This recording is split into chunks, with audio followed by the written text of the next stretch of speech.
So ito yung aircon natin. Ayan. Brand niya ay Fuji Denso. Ayan. Halos 2 taon na rin to sa amin.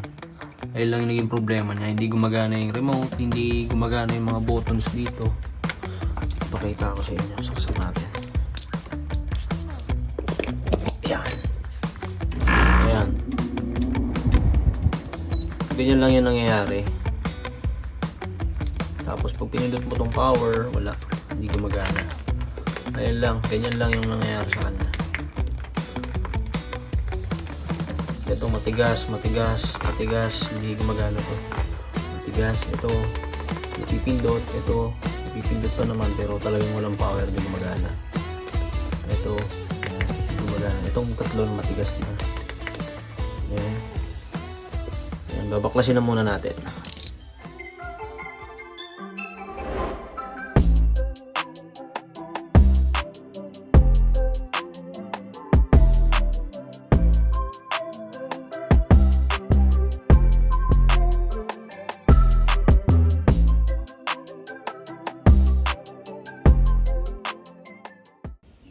So ayun, babaklasin na natin siya. So anong gagawin natin, i-unscrew muna natin lahat ng screw na nakapalibot dyan para matanggal natin yung mga cover at matanggal na rin natin yung itong mismong kaha. Ito. So tara, baklasin na muna natin.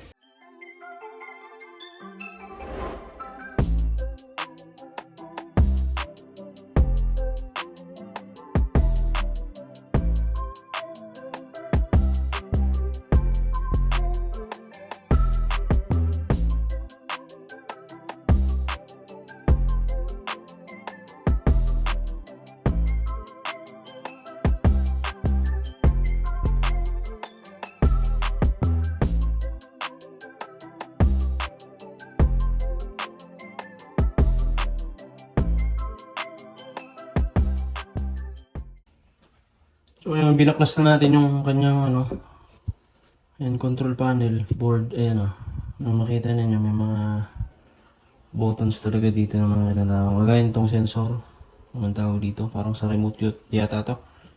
Ayan, kinalawang siya. Ayan kinalawang. Kaya pag pinipindot natin yung remote, ayan, hindi siya gumagana. Maliban dito sa ito mga kinalawang na rin makita ninyo. Tapos dito, ayan ayan, kung makita ninyo, ayan, siguro nagisira. Tapos dito, ayan. Hindi na nakokontrol, hindi na gumagana itong board. So papalitan natin siya ng board. Kukunin ko na yung binili ko. Ito yung dating board niya. Ayan, so ito yung ipapalit natin ngayon. Bago, ayan. May remote na rin to. Kasama. Ayan na. Ayan, tatanggalin naman natin ito mismo niya. Ayan, tatanggalin natin itong mga board dito, mga wires dito.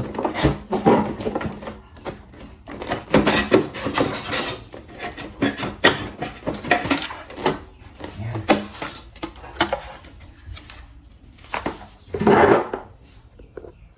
So ayan, natanggal na natin dito. Susunod naman ay kukunin natin yung mga main wire dito. Itong mga ibang maliliit yan, hindi na natin kailangan yan. Mga kailangan lang natin ay 3 rito. Ito, pangunahin dito. At susunod ay ito. Gagamitin pa rin naman natin to. Tatanggalin lang natin itong lumang transformer niya at yung board doon. Tatanggalin natin yan.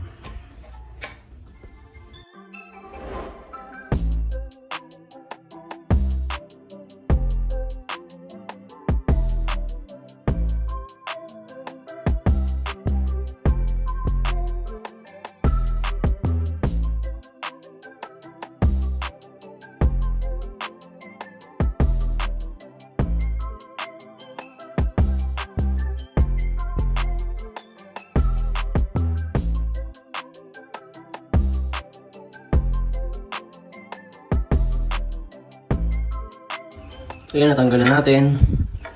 At puputol na lang tayo ng ibang wire dito na nakalagay. Iba, puputol tayo. Yung iba naman ay halos plug and play na lang din kasi may mga terminal naman siyang kasama kagaya nito. So titignan lang natin sa diagram kung alin dito yung mga dapat na ilipat doon at hindi dapat ilipat. Bibili muna tayo ng electrical tape tsaka battery para mapagana natin mamaya yung ano, yung binili natin na board tsaka sana gawa na ng aircon. Lumamig na ulit kaya ng dati. Bili muna tayong battery. Bili muna tayo na ito. Double A, ay triple A.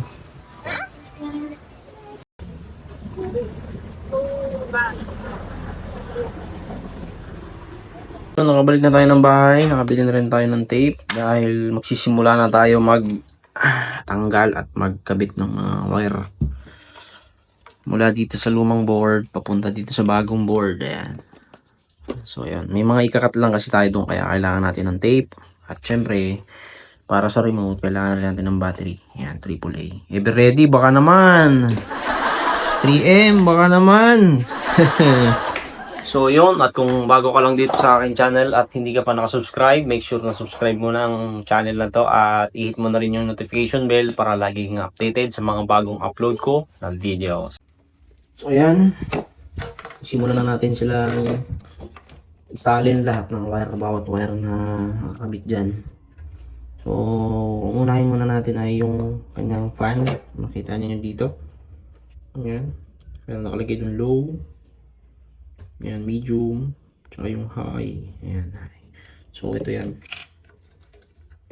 Ayan, nakita nyo, L, low, M, medium, tapos H, high. So, dilipat mo natin itong dilaw.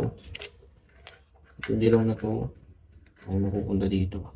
Ayan, sa low. Dito yung mapupunta. So, isa-isayin natin para hindi tayo malito, no?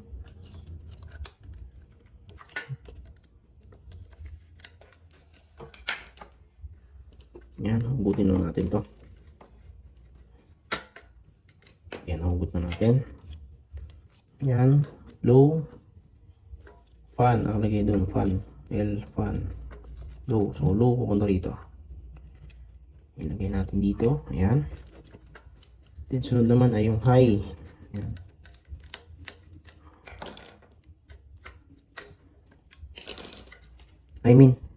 Sorry, medium pala, hindi pala high to. Medium, gitna, ayan. Ayan. Plus ay yung high. Yung high, dito sa high, ayan. Okay. Ilagay na natin siya.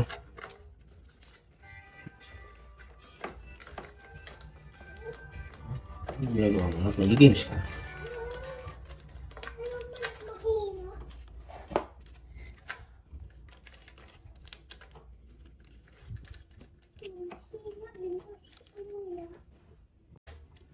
Ayun, ikabit na natin yung tatlo.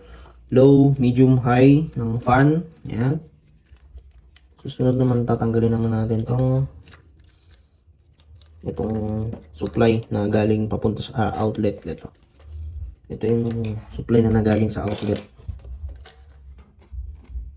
Itong line white na galing dito sa ating sa ating saksakan, mismo saksakan, itong line, tapos isa ay ito, meron naman siya nakalagay dito sa diagram, line, ayan, line, tapos isa, ayan, N, neutral. So ito, may isa ditong black, ayan, ito line, lalagyan natin sa lalagyan natin sa dito, ayan, L line, itong white, tapos itong black naman lagyan natin sa itong black na to, lagyan natin dito sa neutral. Ayan. Unahin na muna natin itong white na line. Ayan.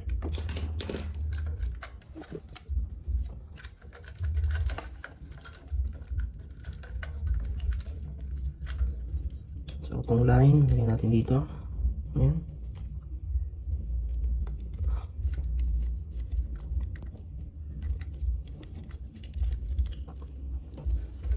So naman ay yung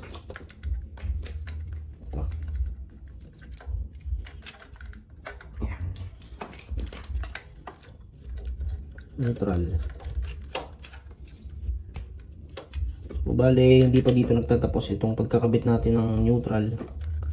Meron pa tayong gagawin dito. So itong isa dito na puti, neutral din, nakatak din to sa neutral. Para mapagana yung fan, para magkaroon ng supply yung fan, kailangan natin tap to sa neutral. So dito kasi magkakasama na sila halos eh. Ayan, makita nyo sa likod, magkakahinang yung mga yan, magkakalinya sila. Isahan lang. So bali dito, hindi ito isahan eh. Isang terminal lang kasi rito.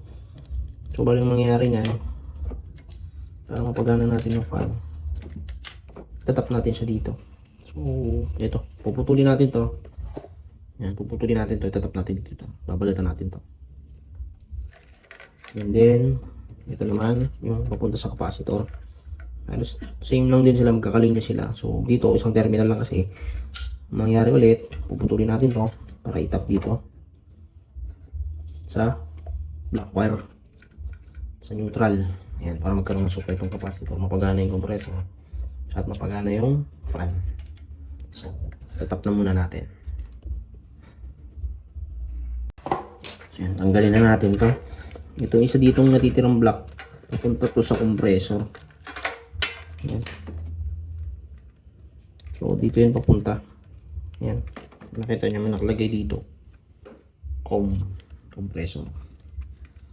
Dito hindi kakabit yan.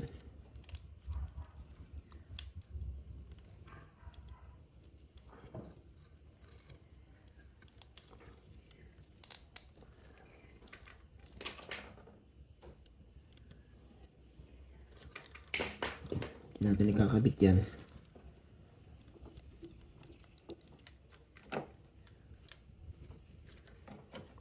At ito naman sa capacitor, kakat lang natin to.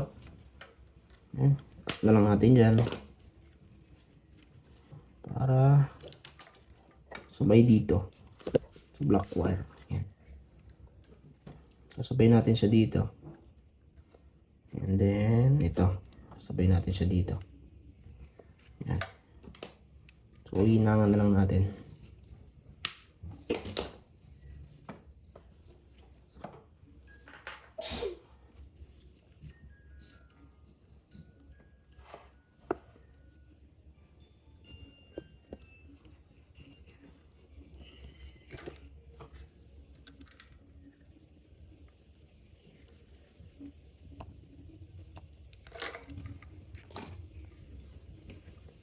Yan, kailangan magkasama itong dalawang to. Habaan pa natin.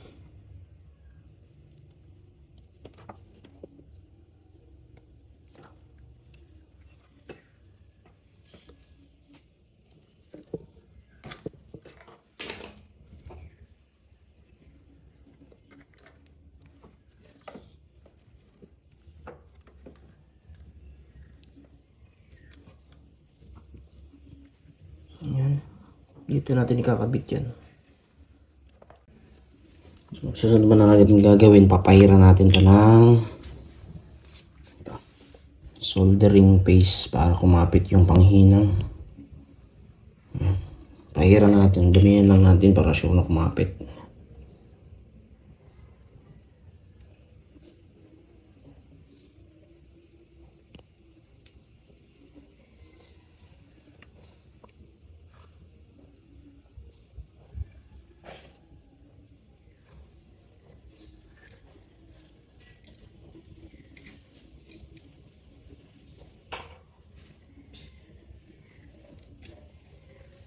Yan, sapat na siguro yan. Yan.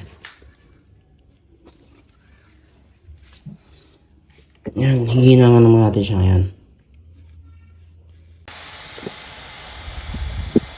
So, yan. Yan yung tura niya. Mas maganda kasi pag nahihinangan para walang maiwasan yung loose contact. Ayan. Pero may electric pan. Yan, mas maganda pag nakahina kasi para maiwasan natin yung loose contact. Ayan. Makita nyo, medyo hindi naman siya maganda pero okay na rin. Yan, so makita ninyo lahat ng nandito ay lahat yan nandito. Lahat ng nandito, lahat yan ay nandito.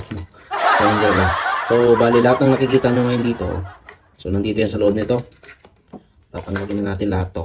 Kasi, eto na yung pumalit. Ayan. Eto na yung pumalit. Itong maliit na to. Ayan. So, hindi na natin kailangan yan. Hindi na natin kailangan itong iba dito.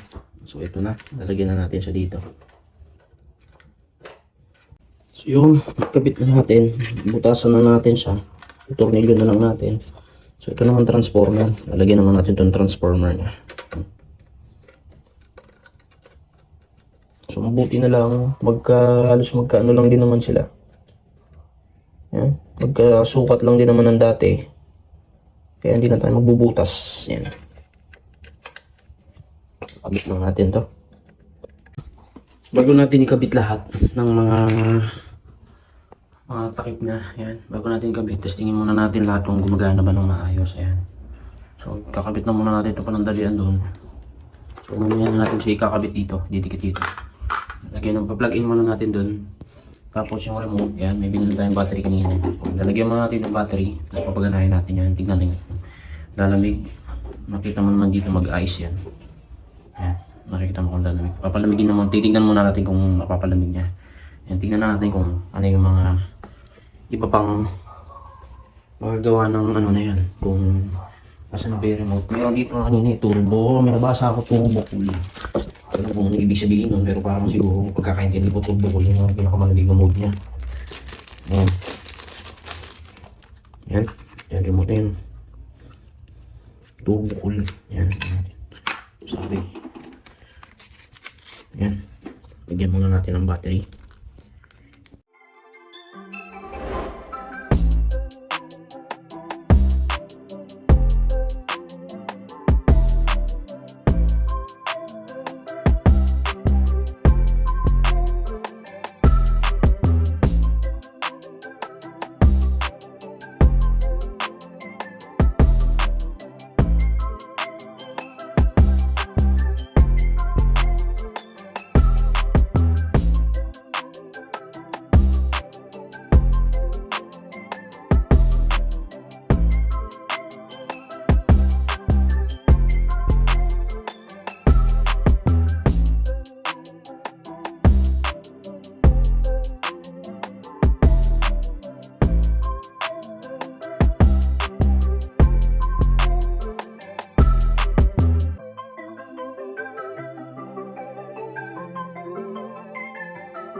So ayan, kung mapansin nyo, umilaw ng green, tapos umugong yung aircon natin, ibig sabihin, gumana na yung compressor. Mamaya-maya lang, makikita nyo dito mamaya, meron kulay puti yan. Ayan o, paunti-unti nagiging kulay puti nito. Yan.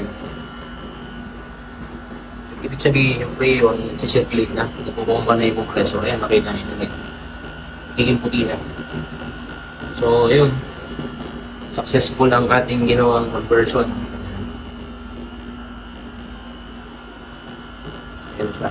Lamig na, malamig na yung bumubuga dito eh. Yan, nag-yellow na.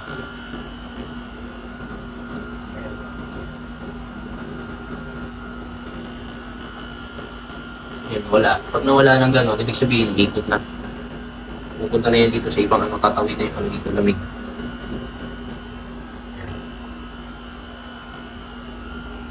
Malamig na yung bumubuga dito. Yan, pa-ilaw na. Ibig sabihin, gumagana na siya. Yan. Wow!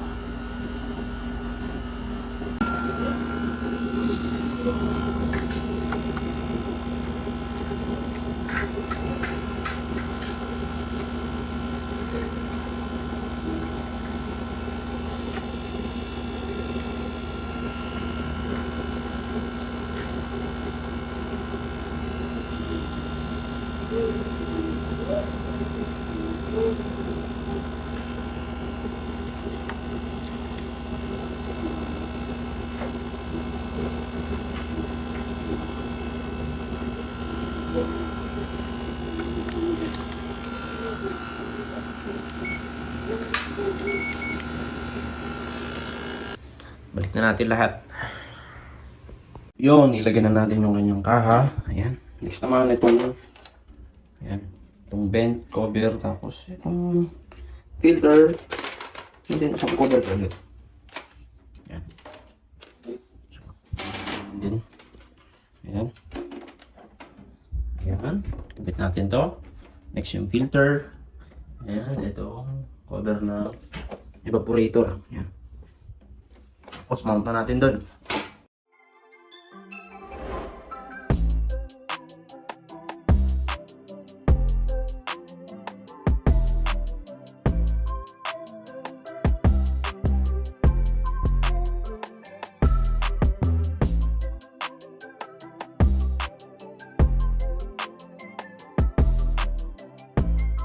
So ayan, i-mount na natin yung aircon. So mamaya-maya lang, lalagyan naman natin yung mga singit-singit niya para hindi pasukin tsaka hindi sumingaw yung aircon. Tsaka syempre para rin sa protection. Hindi pasukin na kung ano-anong mga pwedeng pumasok na elemento dyan, no? Ahas ba yan o ibis, daga. Yan. Lalagyan natin yung mga singit-singit niya. Tapos mamaya isasasak uli natin para maobserbahan natin.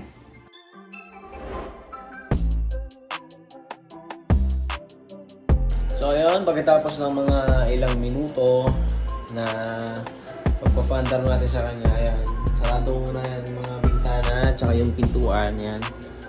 At papay po natin lamig, tignan natin kung mag-close yung ano, yung compressor, kung nag-automatic siya. Nag-automatic naman siya at ayan, napakalamig na niya.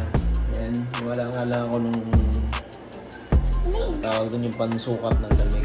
Hindi ko alam ang tawag dun, pero ayan, kung dito lang kayo siguro mararamdaman nyo ang lamig nila. At ayun, yung board, ayun na, nandun na yung board natin na bago.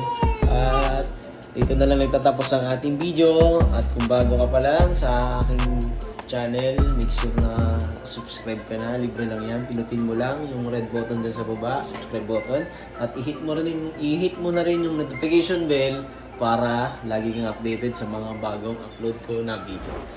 Muli, Ron Garage, hanggang dito na lang muli. Kita-kits ulit sa susunod na video. Bye-bye! Bye-bye na! Bye-bye na! Bye-bye! Subscribe na kayo! Subscribe na kayo. Bye-bye. Bye-bye!